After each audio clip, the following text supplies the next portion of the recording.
Hello and welcome to another episode of Face to Face. My name is Godfred Akoto Boafo. My guest today is a lawyer, a member of parliament, and currently serves as the country's Railways Development Minister. Remember him? Honorable Ghartey is our guest on Face to Face. Honorable Ghartey, thank you very much for your time and welcome to Face to Face. A pleasure. You are a hard man to find. Well, I mean, it's a job, isn't it? I mean, the job is an office job. If you put me in the office, I'll stay in the office. If I have to go around, I go around. Okay. Yes. You are in charge of a portfolio that is very dear to the NPP. When they were in opposition, they spoke about how they looked to reinvent Ghana's railway lines. That job has been given to you. 3 years in, how far in are you? How good a job have you done? I mean, the last part of how good a job I've done, I don't think I should be a judge in my own cause. I mean, natural justice tells us as a lawyer that you are never a judge in your cause. So I'll leave you and posterity to judge me. What we've done so far is what I can tell you. Okay, tell me. We said in our manifesto that we will do the Eastern Line, the Western Line, and the Paga Line. I call it the Paga Line because you can get to Paga in various ways. You can start from Takoradi to Paga. You can start from Takoradi through Kumasi to Paga.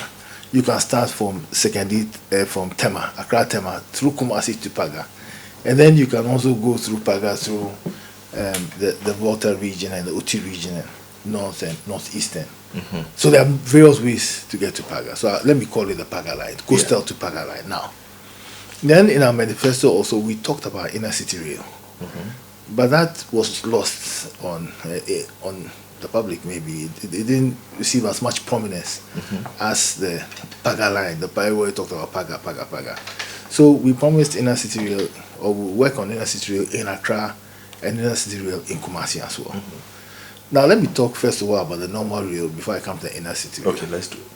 The normal rail, I mean, the price ranges from between $4 million per kilometer to about $7-8 million per kilometer, depending upon the terrain, depending upon whether it's a greenfield project, whether you have the right of way, or now going to acquire the right of way, whether it's a built up area, the kind of compensation you have to pay. There are all kinds of. But let's put it on an average of $5 million for the purposes of our conversation. Yeah.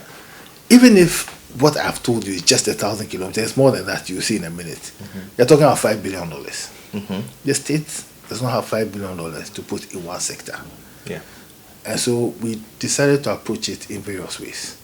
Some of the lines were ready for BOT, build, operate, and transfer. Some of the lines, a different kind of PPP. And some of the lines also, government would spend its own money in the line. So we looked at financial viability and economic viability. There's a difference between them. I mean, a line can be financially viable in that when you put $1 million in, or you can calculate it's a bankable project over a period of this number of years, you can get your money back based on the revenue and so on. There are some lines that you cannot, it's not as simple as that, but it's economically viable because, for example, it's within a food basket, or for example, it's within a dense area. I mean, you don't get a lot of money from passenger rail, you get more money from freight rail. But if it's within a dense area and it's moving human beings up and down, and it's reading the traffic, and say, you can calculate the way of calculating it and saying that this is an economically viable line. So based on that, we started proceeding. Okay. I'll start with the Eastern Line. The Eastern Line... That's the 340 kilometer one? Yes. The Eastern Line... Well, you know all the... I've done my research. Oh, excellent. Now, the Eastern Line... You see, sometimes I don't like talking about 340 kilometers because it's going to change. All of that is going to change because the lines are going to be straighter now. Okay. Don't forget that when the railway was started, there were no roads. And so what happened was that the British, from 1898 on the Western Line, and on the Eastern Line from 1911 and so on, followed the towns. They went to the little towns that existed at the time. So you see that the railway line meanders. And if you go straight or straighter, it will be a shorter distance. And now we are going to go faster. And since we are going to go faster, you have to go straighter. If you buy a Maserati, or if you buy a very fast car, and you are driving to around Laboni, I mean, how fast can you go? But you have to put it on the motorway. Yeah. If you just have motorway, there's a problem because there's too much traffic on the motorway. And so, let's call it above 300 kilometers. Okay. Let's keep it then 340. We didn't do 340, becomes a big argument. Okay. Let's call it above 300 kilometers. Let's call the eastern line 300 kilometers. Let's call the western line about 300 kilometers. Okay. Now, the eastern line is from Accra Tema to Kumasi. Those are our two biggest cities. And so, of course, there's going to be a lot of passenger traffic on that line. We are competing with VIP, VVIP. We are competing with the plane now. A lot of people take the plane. And so you have to go between Accra and Kumasi in 2, 3, 4 hours.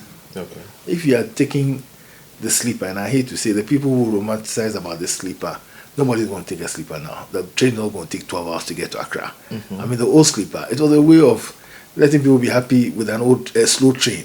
Come in and sleep. I mean, are you going to sit in a train for 12 hours from Accra to Kumasi? You won't do it. And so it has to go faster. It has to, and it's going to be straighter. And we are not doing the speed train. The speed train is above 200 kilometers. We are doing the fast train. Okay. The fast train is below 200 kilometers per hour. What we did was that we decided in 2017, after looking at it and going to the PPP Secretariat at the Ministry of Finance and so on, that the Eastern Line should be treated as two separate projects. Okay. Separate but complementary. Because we had investors who were coming to say that we just want to do the Eastern Line.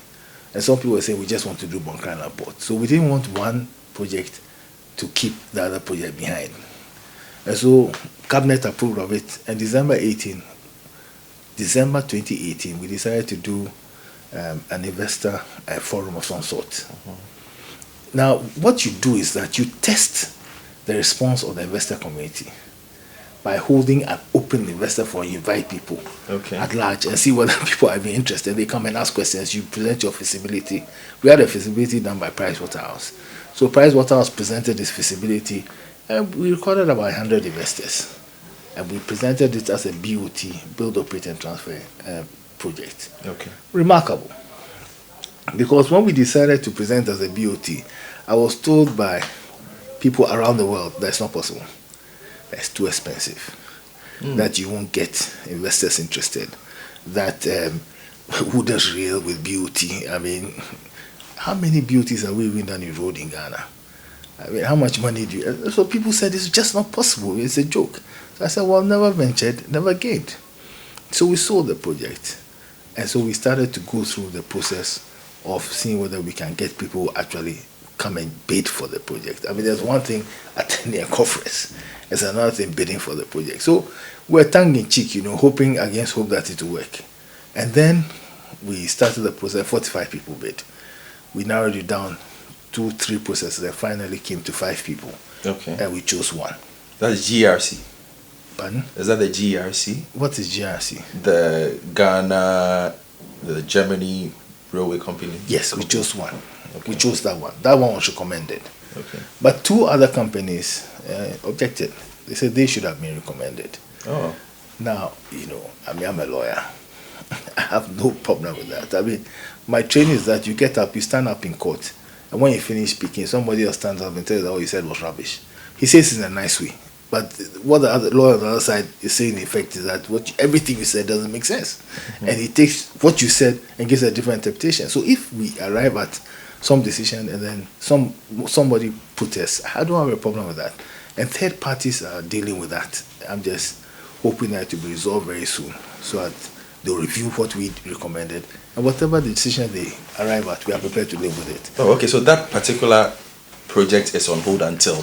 The petition is resolved. Petition is resolved. Yes. How soon? Oh, it has to be resolved this month. I want it to resolve, but we must start construction by the beginning of yes, next year. Because this is something that is crucial for you. It's not crucial for Ghana, not for me. I mean, Yeah, railway lines live beyond people. Okay. They live beyond government. Okay. Don't forget that 1898, when the British started railway lines, some of them still exist. Okay. So please, it's not crucial for me. It's crucial for Ghana. Thank you. Is this the same railway line that is supposed to be the electric line? Well, 2 things. We you bring your proposal, we look at your proposal.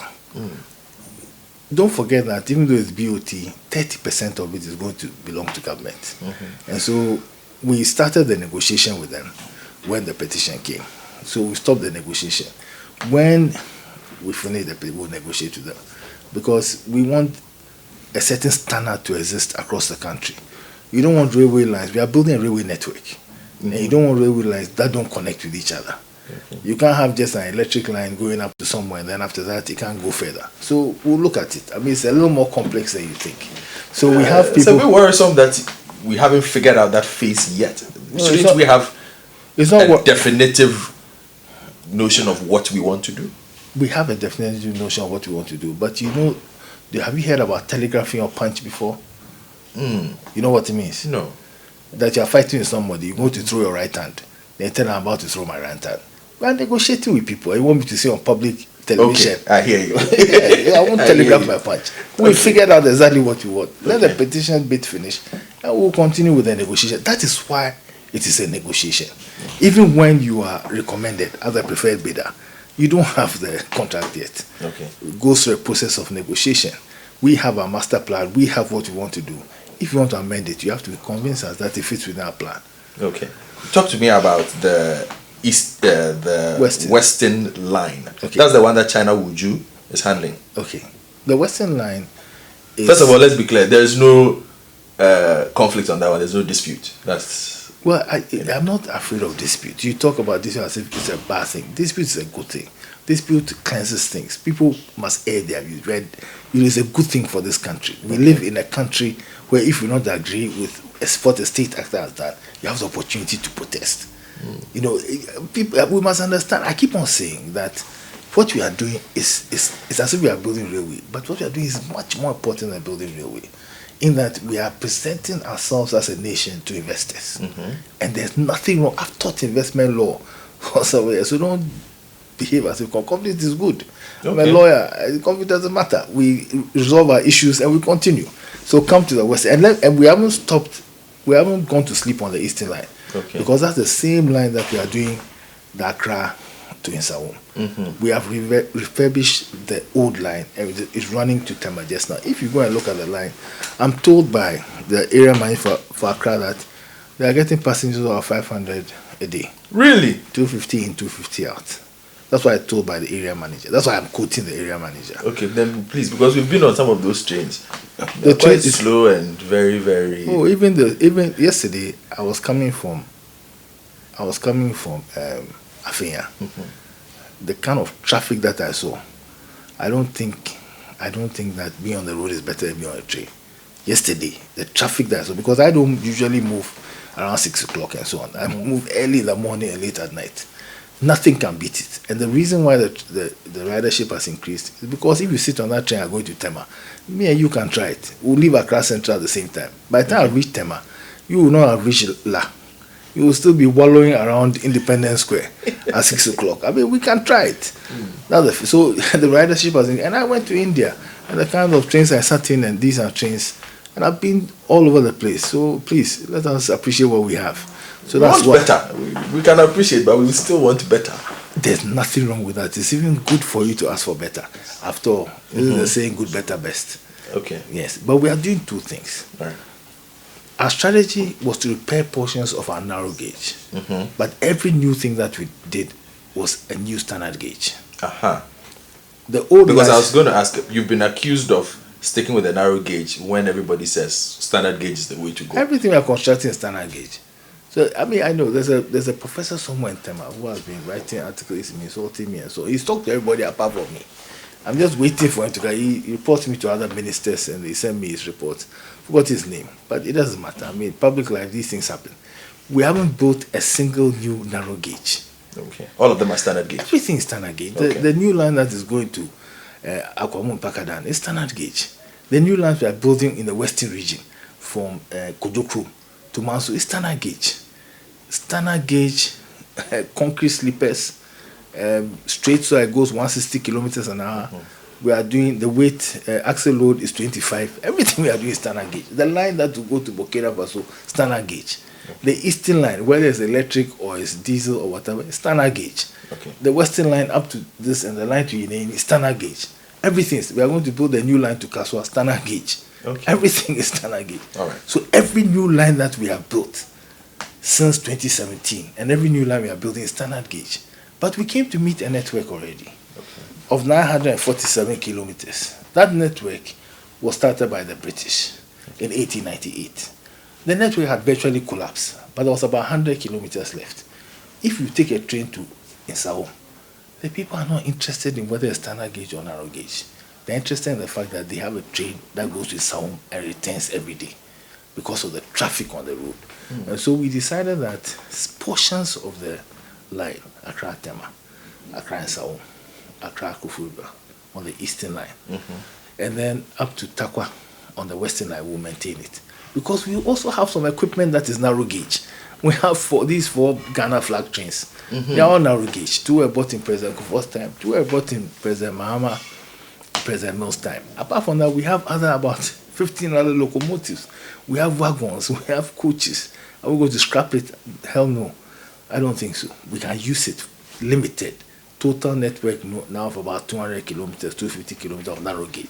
But every new thing, but we are building 4,000 kilometers of standard gauge, hopefully over the next 15 years. Okay. So the people who accuse me, let me use this opportunity to beg them that they should talk to me. And I'll tell them. Instead of reporting you to other ministers. Yes. But you still haven't spoken to me about the Western line. The Western line, which you are quite confident will be done by August of 2020. But who said that? That's a bold claim. You! I'm quoting you. When did I say that? There are several that media. Will complete the Western line. That's by August 2020. The August 2020, it is the Pakadan line. The Pakadan line. And that one, the Indian contractors said it themselves, and I repeated it. They were there on TV. That's why I let them speak. They were talking to me quietly. But when the president came to cut the saw to commence the rail bridge over the Water River, the Indian contractor himself was there. Their boss was there. And he spoke before me. And he said August 2020, and I repeated him. Okay. He's the contractor. When the contractor tells you that, when a doctor tells you that you get well in 2 weeks' time, and you're reporting to your wife, will you tell your wife that the doctor says I won't get well? But you have an eye on the project. If something will be completed by a certain timeline, you would know. I asked you to go there yourself and see. We go there. We send our correspondents everywhere you go. You don't. Yes, I went somewhere. Where did I go? I will check. We tell you. Yes, I went somewhere. You don't know where I went. So I'm very impressed by the work AFCON have done. Okay. When we diverted the project to go over the Water River, 300 kilometers over the Water River. At $48 million more. Yes. Not just that, 10 more kilometers of rail. People say you just bloated the project. We all have value for money audit and all of that, so all of that will be done. We'll take a quick break, and when we return, we'll continue our conversation on the development in Ghana's rail sector in this interview with Honorable Joe Ghartey. Welcome back to Face to Face with Honorable Joe Ghartey, Member of Parliament for Sikadi Katan and also Railways Development Minister. And Honorable, I want to start the second phase of the conversation. I'll talk about the Intercity Connect rails that are working, at least the passenger ones and those who are working. But recently, people had Sky Trains and everybody flipped. It was the second time they had heard it. Let me before you talk about Sky Trains, 2 things. Okay. If you don't mind. Please. I didn't talk about the Western Line. Okay. So let me talk about the Western Line. Go on. So because you mentioned something, the Western Line we are developing it as a standard gauge modern railway line. We gave a contract to Amandi to do from Kojokro to Manso. The reason why we gave them Kojokro to Manso, which is 22.5 kilometers, is that is the double line. Okay. Because don't forget that on the Western Line, you already have Ghana Railway Company operating. Okay. They are operating a manganese service, a manganese free service from the mine at Insuta to the port. So you don't want to disturb their operations too much. So we gave them up to the end of the double line. But what is happening is that we also signed a contract with China Wuju based on CDB from where Amadi ends to Dunko. Okay. So we are looking at it. We signed, we are looking at a lot of deals signed. Yes, but you should realize that the fact that you sign something doesn't mean your work has come to an end. There are a lot of condition precedents. You talked about the fact that about the price of contracts and so on. You go through value for money audit. You go to procurement. You go to parliament. And so there's a process of checking. You need, under the section 33 of the Public Financial Management Act, you need permission for the Ministry of Finance if it's a more than a year's contract. The Ministry of Finance has its own internal team which will audit your contract and see whether it makes sense, so to speak. So, I mean, you sign it and you work.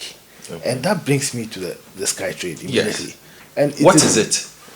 We want to hear from the horse's own mouth, because first of all, drawing up their own pictures. Yes, I've seen this trade. I've seen something on hanging trade. No, it's not a hanging trade. It won't hang. It's not hang. It's a train that is running on a bridge, even essentially. It is elevated on a bridge and it continues on that bridge and does not come down. Okay. The reason why it's on a bridge is that they looked at what they can do in Accra. Accra, can you go below the ground? It's dangerous. Parts of Accra are below sea level. We have a flooding problem. If you go underground, before you know, the whole place is flooded. Second thing is that underneath the ground, I mean, they gave us several reasons, earthquake and so on and so forth. So they didn't think underground was good. Can we go on the ground in Accra to certain places? Because you see, that the beauty about train is that it must go where traffic is. It must go where passengers are. And also on the ground in Accra, you may have to pay too much compensation, or you may not even be able to go to certain places because people will just not allow you to take over their property. And so one of the options was for them to elevate it, elevate the train and put it on the pillars, so that the question of compensation and all of this doesn't happen. The footprint on the earth is very, very small. And then also, there's a question of price. Now, we signed an MOU last year. People ask you when the Sky Trade come in and so on. The plan was to sign a concession agreement this year if we thought we could take it forward. We negotiated with them, and then we could not agree on one or two things. But we decided that we'll sign the concession agreement subject to certain condition precedents. So what I said clearly was that at the place was that we have signed it, but there's work to do. Only for me to see that Ghana Web and the rest were carrying that. I said they'll open the first station in August 2020, and that's where you get your August 2024. I never said that. My recording is there. It was recorded. I can give you the tape. What I said was that there's a lot of work to do. I think it's mischief. I think, and even the Sky Train, you don't open a first station. It's not a train on the ground. You can open a first station. You can't just open one station for a Sky Train, because it goes to a point. You can open just a section because you have a number of stations on the way. And so we have work to do. I've started doing that work. We started doing our due diligence. We have to agree on the number of years. They wanted a certain number of years, which I won't say once again. We refused. We said that we cannot agree on a number of years unless we know the actual cost of the project. What you don't realize is that when you give us the cost of the project, bill of quantities, our engineers go through. We have engineers who go through and they calculate the cement by cement. I mean, and they take you on. And so you have to have certain things before we can agree on the time frame and so on. But the interesting thing about what we did was that the president of the African Development Bank was there. He witnessed it himself. So the financiers are ready to finance. It's going to be BOT. Government is not going to use this money. I've seen people saying about how we buy plantain chips. When I said to a friend of mine who is part of the committee, he said they shouldn't worry, we'll sell the plantain chips on the train. So people should not worry about plantain chips. So if it happens, and it's my prayer that it will happen, it will transform Ghana. Listen, it takes me 2 hours to come from my house at East Legon. If I don't wake up at a certain time, under the bridge, I'm in trouble. This morning, I told the guy, one of my guys out driving, why don't we try the main road and see whether the main road is better? When I'm talking about the main road, I'm talking about the Legon main road. We're coming to Parliament. Perhaps it looked better, but perhaps because I had a meeting in that area and I was coming a bit late. So I'll try it again tomorrow morning and see. Because under the bridge, it's become chaos. I mean, the traffic I don't know where the traffic came from. If we have a train that is reliable, that is clean, that is taking people from Adenta, you have a park and ride around easily gone around at Delta. Even if I have to drive the other distance to take a train and come to Accra, I'll take a train. Okay. So, I mean, we have to address that problem in Accra. We also said Kumasi. Okay. We have a group that is looking at Kumasi called Norenko. That group, and we have another Czech group that is looking at Kumasi. Before the end of the year, we may be able to announce something regarding Kumasi as well. Okay. The Kumasi just now is not BOT, because the Kumasi, to be possible to do it on the ground, you don't have to raise it, so it may not be that expensive. So perhaps out of the money that has been given to my ministry this year, the envelope to play with, we'll take some out of that and do light rail in Kumasi, because Kumasi too is becoming impossible, certain parts of Kumasi. Okay. But we are told by our engineers that Kumasi is not at Accra level yet. So Kumasi they will find space by the roadside. So I mean, Accra, people are living virtually on the road. So that's what the sky is. Well, there are those who have said that it's a bit dreamy. And very nice to see. I won't let you talk for long. But the dynamics of Accra might not even allow you to do this. Oh, but the people have done work. They've done their pre-feasibility. They've gone further than pre-feasibility. The people are spending hundreds of thousands of dollars to do this. We are not paying for the feasibility or pre-feasibility. We haven't put a peso in. All we are doing is that we are supporting them if they say they want. We write to the mayor of Accra, roads and highways and so on, so that they have access. And with the greatest respect to these people, they are not crazy. I mean, if they don't think it can be done, the president of African Development Bank, I mean, he won't come and sit there and sign it and so on, be witness the signing. But don't worry about it being. Everything starts with an idea. And when Kwame Nkrumah started Akosobo, they said it was a dream. Everything is a dream before, and we are not afraid. We dare to be different. Yes. So what it is that we are still going to negotiate in the best interest of Ghanaians. We've signed the concession agreement. It shows our desire to do it. But that doesn't mean that if we are given a deal that we can't, especially the people of Ghana, we'll do it compulsorily. The figures must be right. The term must be right. The technology must be right for Accra. And it must be safe. Okay. Yes. All right, now let's talk about some of the other lines. Let's talk about, we've spoken about the Accra-Nsawam railway line, which is there. Let's talk about Kujokrom-Takwa. How's that going? Well, Kujokrom-Takwa, two things. We had a group on it called Hall Trade, foreign group, English group. I don't sit on TV and condemn anybody, but when they finished their work, Ghana Railway took over. Ghana Railway are doing test runs. I gave them October. But what happened was a natural rainfall. I mean, listen, if you go to the Accra-Nsawam line, what happened was that the area near Pokwasi, these are sudden flash floods. It washed completely under the line. When the railway people showed me the pictures, and I sent people there of what because I knew that around Mansu, what the rain had done around Mansu, it made sense that they reconstruct the railway line. And in fact, what the Ghana Railway Company people are doing is that it's not even rehabilitation, it's construction. Because they remove everything, reconstruct the formation before they relay the rail line. And the reason why we are allowing them to do that is that my aim, if it's possible, the aim of the president is that in a couple of years' time, the Ghana Railway Company or a branch of it will be able to build railway lines. So what is building of a railway? After all, Ghanaians are building roads. So why shouldn't you get to a stage where Ghanaians can build railway lines? And so now they went for a test run last week or so. They've written to me this week. They'll be going with Ghana Railway Development Authority, who are the regulators. They are the DVLA of rail.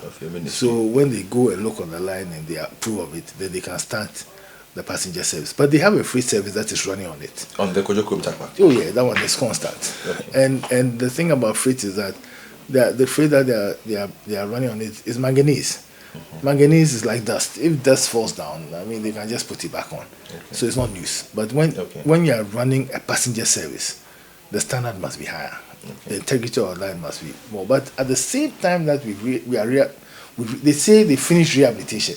Just now it's called continuous maintenance. You know, I learn every day, you know, with this railway people. I mean, I remember when I became a minister, they were talking about viaduct, VIADUCT. And sometimes I said, viaduct, what was viaduct? So I called and it was so it's railway bridge. So these people. So now last week the MD said, "Oh, Minister, we finished the rehabilitation." I said, "Now, but you're still on the line." So it's called continuous maintenance. So Okay. MD, let me say what you say. I should say they are now at the continuous maintenance stage, and so they want to introduce the line and to Takwa, a passenger service, but we are constructing the standard gauge by the side. Okay. Amandi is constructing it as I speak. China Wuju they finished all the documentation. Okay. I hope that they will also be able to start constructing. So depending on, of course, the Ministry of Finance, give me as a go ahead. Okay. When I sign a contract, my ministry, we look at the technical side. Finance looks at the finance side. And so finance must give me official go ahead that everything will bring it to Parliament. Then we can proceed. I know that some of the contractors are in a hurry. They are prepared to go on site. I say, please, I know Ghanaians. When you are doing this thing, they'll urge you on. Tomorrow, when they ask you where you got your authority for, there will be no mercy. So let us do things right in accordance to law. Okay. And let us all be safe and sound. Okay. So, I mean, China Wuju, they are eager, they and other contractors. But I've written to all of them, as I beg them, in the name of the Lord, that we should do what is right. So that Western Line is ongoing. Okay. Now, in the budget, a lot of people have missed it. But the minister, one that was just read. Yes, the minister talked about the Trans-ECOWAS line, and he talked about Accra Cape Coast line. Mm-hmm. The Trans-ECOWAS line is the line from Elubu to Aflao. Okay. It was not something we said in our manifesto. It wasn't part of our priorities. But people have shown a lot of interest in it. And so what is happening is that we have commissioned a feasibility study on that line, which will finish soon. But in addition to that, we want to develop, as part of the development of that line, the first section of it, which is Accra to Cape Coast. Okay. The reason why we took Accra to Cape Coast as a ministry, as a government, is look at the traffic on it. I mean, I don't even have to. It's the case, as we say in law, res ipsa locuta, the matter speaks for itself. Mm-hmm. But we are developing the first section, or the first phase of the first section, which is Accra to Kaswa, about 40 kilometers. Okay. And that one, we have a company that has shown interest. They've raised the funding. We signed an MOU with them, subject to Ministry of Finance approval and approval of Parliament. We are good to go first quarter of next year. So you will see development, which starts from Accra to Kaswa. Okay. We've done some work, and so that for me is fantastic. Okay. Of course, there's also another line that goes from Honi Valley to Kotoku. Now, I'm told by a lot of people who are older than me that when that line exists, the price of foodstuffs in Accra comes down. Okay. Because apparently that part is the food basket of Accra. So we are looking at that line as well. Right. The feasibility will tell us whether we should repair the old line or we should build a new standard gauge. Okay. So next year is exciting for us. It sounds so, but it's all reliant on money. And from what you've said, people should bear with you because the money doesn't come from you.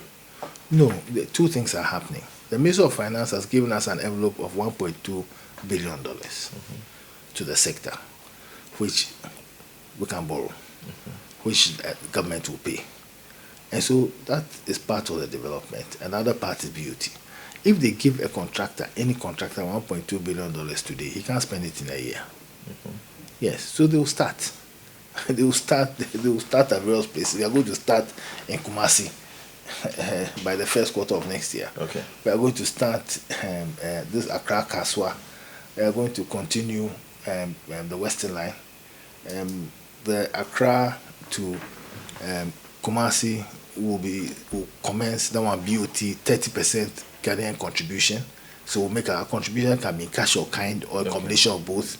Kind being the right of way, because right of way costs. I mean, if you are going to build a house and you don't have land, you can't build your house in there. The same with railway. So if I'm providing the land, it must count for something. Yeah. And so we have taken 30% of that, as that's what we put in our information memorandum. You haven't asked me about the Burkina now. You don't want I'm going there. I have two more questions. No, I'm surprised. Because I need to deal with the local ones before I get to Burkina Faso. I'm surprised. We haven't spoken about Nsawam Kofodia. You don't seem to be interested in Burkina. I am very interested. It was going to be my final question. Okay, talk to me quickly about Nsawam Kofodia. And then let's go to Burkina. Nsawam Kofodia today. Yes. It's part of our budget as a continuation of the Accra to Nsawam. We are going to rehabilitate the narrow gauge. We are not building a new line government, but it's part of the Eastern Line. So there'll be a standard gauge line also going in that direction. Listen, people say, but you have an Eastern. When I went to India, they have dedicated freight lines. In South Africa, they have narrow gauge and standard gauge. In Portugal, in Spain, they have 3 gauges. And so what is happening is that we are going to have limited narrow gauge, but expansive standard gauge. And with time, when you look at the new master plan that we are bringing, with time, we will phase out the narrow gauge completely. Okay. Because we are not buying new narrow gauge stuff. Okay. Now let's get to Ouagadougou, which you are very proud of. Not proud. I'm excited about it. Pride, please don't ascribe pride to me. Pride, no, I'm saying in terms of. I don't want to fall, please. No the worries. Bible says that pride comes before fall. But let me stay where we're talking in Parliament. Ask anybody. They call me Yobia. I want them. I mean, you know that the Romans. What they did was that they put slaves by the generals in the chariots. The 2 people who sat in the chariot. Yes. The second person, do you know what he was whispering to the general? What? After war, you are just a human being. It was a result of the fact that the generals became so powerful, the emperor, that they thought they were God. So the 2 people in the chariot, the second one reminds you that I'm just a human being. So please, for pride here, never attach it to my name. Okay. I'm happy about it. Okay, you are happy about Ouagadougou. Yeah. Why? You've been able to. Yeah. Why? Because you've been able to get them to pay 50% of it. Even they're not paying 50%. More than half of it is in your country. They are not paying 50% of the construction. That story was a false story put out by Citi FM, and don't edit it. Don't worry. We are on. Because you have to say you have to. We are on. Yeah, it was by Citi. So the false story, and I corrected it. They are paying 50% of the cost of the consultancy, and they made that offer. Okay. We were prepared to pay our bit, and Burkina Faso is they see it as a partnership. They see it as important for them as it is for us, or maybe even more important, because they are landlocked, and therefore the president said, "I'm going to Paga." But in April 2017, the president visited his brother president in Burkina Faso, who said, "Why don't you rather bring it to Ouagadougou instead of Paga?" It was a good deal because it improves the economics of the project. Don't forget also that Burkina Faso is French-speaking, so is Togo, so is Ivory Coast. And they could have decided to go to any other port. We are building a mammoth port in Accra, a port that will become the largest in West Africa, if not the largest in Africa. If we don't get the throughput of goods, then why is the port there? The port, this size of port is not meant to serve only Ghana. It's meant to serve sub-region, Ghana and beyond. And so if Burkina Faso agrees to have a railway line there, and people in Niger, Mali and beyond can, in fact,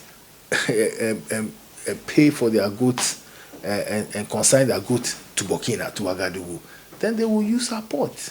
And that is what transportation is becoming, multimodal. Yesterday, a friend of mine, came on a Delta flight to Ghana. He said as soon as they came, the people going to Takoradi took another flight to Takoradi. So if you are in Takoradi or your cousin or your mother is coming from the States, you don't need to come to Accra. We'll take our final break, and when we return, we'll have a conversation about Eskado Ketan, the constituency that he legislates on behalf of. Welcome back to Face with Honorable Joe Ghartey. And now we get to talk about his constituency. It's been a very good conversation on developments in the rail sector. Honorable Eskado Ketan, how is it coping with you as MP? You've been MP since 2004. That's a very long time. Well, 2 things.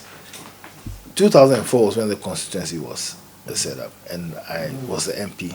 At that time, I became a minister in 2005 under President Kufuor, deputy minister first, and minister in 2006. And then we lost power. Now, anybody who knows the workings of government will know that to be an opposition MP is a very different kettle of fish. And so nothing happened in my constituency, basically for 8 Really? years. Nothing to write home about. I mean, roads, I mean, when I was 2004, 2008, 2005, 2009, or 2000, I did a lot of roads. I did the Shem Road, I did the Eno Road, I did the road to Mpiasem, I did a number of roads. When my brothers were in power, they did a road in Iskadu. When they reached, those who know Iskadu well, when they reached the taxi rank, to go straight to pass in front of my house, they decided that they won't go straight. They went right. They went towards what is popularly known as a bar, the movie spot. They went up to AME's and so on. So, I mean, that was even quota on quota, even that I was denied it. So now we are back in power. We've done 1 or 2 roads. We have to do more. Yeah. But we've awarded some contracts. Hopefully, the contractors are working on it. I mean, we are going to do Kojo Chrome to Iskadu. Kojo Chrome to Iskadu is very busy. There didn't used to be a road there. We did in 2004. But now we are going to do it back. It's very sports now. There's a Chinese firm which has come to take, I don't know what they are doing there. They're a big Chinese firm. Their big trucks are spoiling the road. The Shem Road that we did Shem, the whole area now is an industrial park, enclave. I think there's even Dangote cement there and so on. I mean, listen, that's why you need rail. No matter how much road you do, there's a certain level of traffic that if it comes on the road, it will spoil it. In my constituency, Iskadu-Keten, for the 2008 Isipun Stadium is my constituency. Yeah. The road between Isipun or Seku and the regional office was tarred. Totally, it was tarred, asphalt, beautiful. After 2009, 2010, we decided to expand the Takoradi Harbour. We were bringing the quarry stores from Shama through my constituency, Takoradi Harbour. The road became like it. I mean, I don't know whether the asphalt melted. I mean, it's gone. And since then, even when you repair it, I mean, the effect is still there. Takwa, that's the reason. You know what I'm saying? So, I mean, we have to look at that. For example, a shame. To look at the shame again, there has to be a situation where we repair the line so much that all the traffic coming out of a shame will come by rail. Luckily for me also, quite a bit of railway work is in my constituency. For example, the railway training school. Okay. It's a stone throw from my house. At least some jobs are being created there then. Well, created throughout Ghana. But we have a policy that we are developing, which is not just a local participation. But when I say local participation, and we're not talking about just local participation in terms of Ghana. We're talking about in the area as well. So because we want to focus some of the works in the area where it is. So that when you live there, you have people who identify with the railway line. I went to Dunko. I went to visit one of the chiefs in Dunko. And an old man came to the palace. He was insisting that you speak. You know, and